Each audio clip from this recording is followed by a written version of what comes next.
വിദ്യാർത്ഥികളെ, ഒരു സ്മോൾ വാൾ ബ്രാക്കറ്റ് ഫ്രെയിമിന്റെ നിർമ്മാണം എന്ന വിഷയത്തിലേക്ക് സ്വാഗതം. ഈ എക്സസൈസിന്റെ അവസാനം നിങ്ങൾക്ക് കഴിയും സ്മോൾ വാൾ ബ്രാക്കറ്റ് ഫ്രെയിം അടയാളപ്പെടുത്തി ഉണ്ടാക്കുക. Materials, tools and equipments: table so, router tool, chisels, mallet or hammer, measuring and marking tools, wooden mallet or block, marking gauge, jack plane, steel tape, wing compass, hard or teak wood and plywood.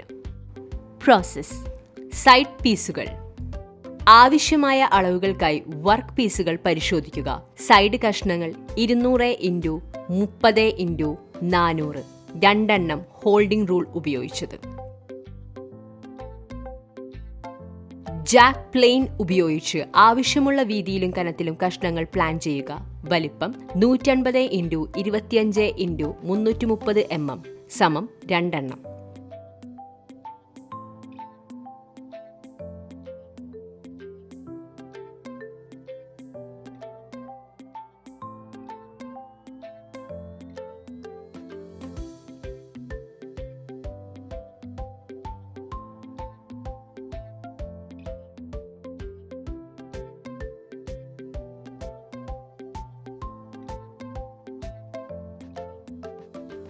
Side കഷ്ണങ്ങളുടെ ഉപരിതലത്തിൽ അളവുകൾ അടയാളപ്പെടുത്തുക.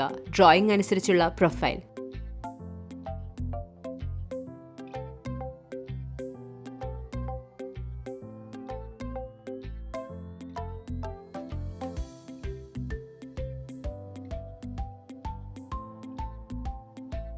Wing compass set ചെയ്ത് ഡ്രോയിങ്ങുകൾക്കനുസരിച്ച് side കഷ്ണങ്ങളുടെ ഉപരിതലത്തിൽ convex ലൈനുകൾ അടയാളപ്പെടുത്തുക.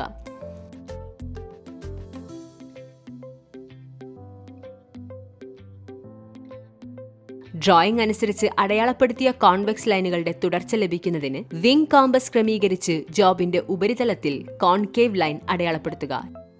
Lining piece. ആവശ്യമായ അളവുകൾക്കായി work piece പരിശോധിക്കുക.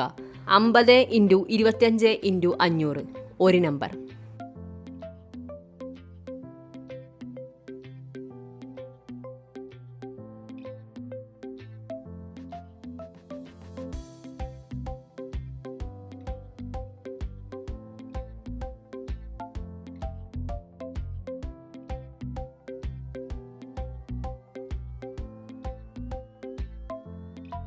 കഷ്ണം 35x20x460 mm സമം ഒരു നമ്പർ വലിപ്പത്തിൽ വയ്ക്കുക.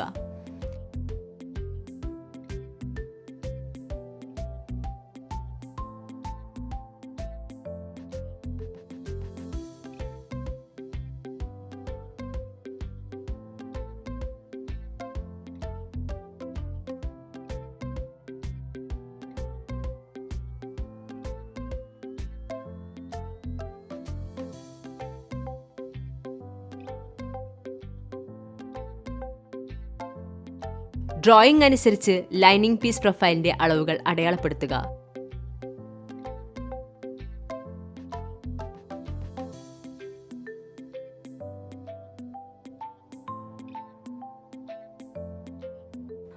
Top piece. ആവശ്യമായ അളവുകൾക്കായി വർക്ക് പീസ് പരിശോധിക്കുക.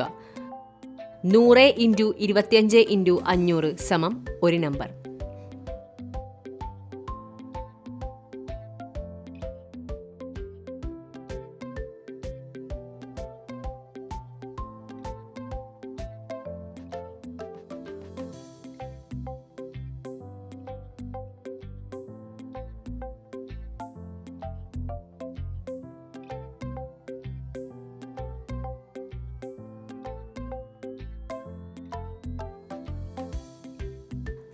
ആവശ്യമുള്ള വലിപ്പം 75x20x430 mm വരെ കഷ്ണം പ്ലാൻ ചെയ്യുക.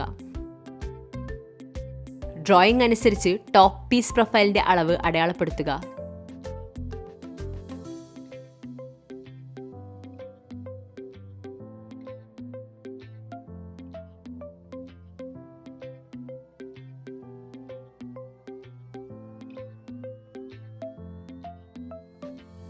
Bottom piece. ആവശ്യമായ അളവുകൾക്കായി വർക്ക് പീസ് പരിശോധിക്കുക. 175 × 25 × 500 = 1 നമ്പർ.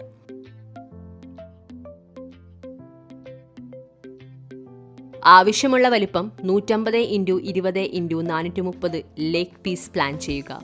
3. ഡ്രോയിങ് അനുസരിച്ച് താഴത്തെ പീസ് പ്രൊഫൈലിന്റെ അളവുകൾ അടയാളപ്പെടുത്തുക. ചിത്രം 4. Back piece. ആവശ്യമായ അളവുകൾക്കായി വർക്ക് പീസ് പരിശോധിക്കുക. 2. ഫ്രെയിമിന്റെ പിൻഭാഗം ഉറപ്പിക്കുന്നതിനായി ടേബിളിന്റെ അളവനുസരിച്ച് 430 × 220 × 6 mm പ്ലൈവുഡ് തയ്യാറാക്കുക. ചിത്രം 5. സ്മോൾ വാൾ ബ്രാക്കറ്റ് ഫ്രെയിം എങ്ങനെ അടയാളപ്പെടുത്താമെന്നും നിർമ്മിക്കാമെന്നും ഈ വീഡിയോയിൽ നമ്മൾ പഠിക്കുന്നു.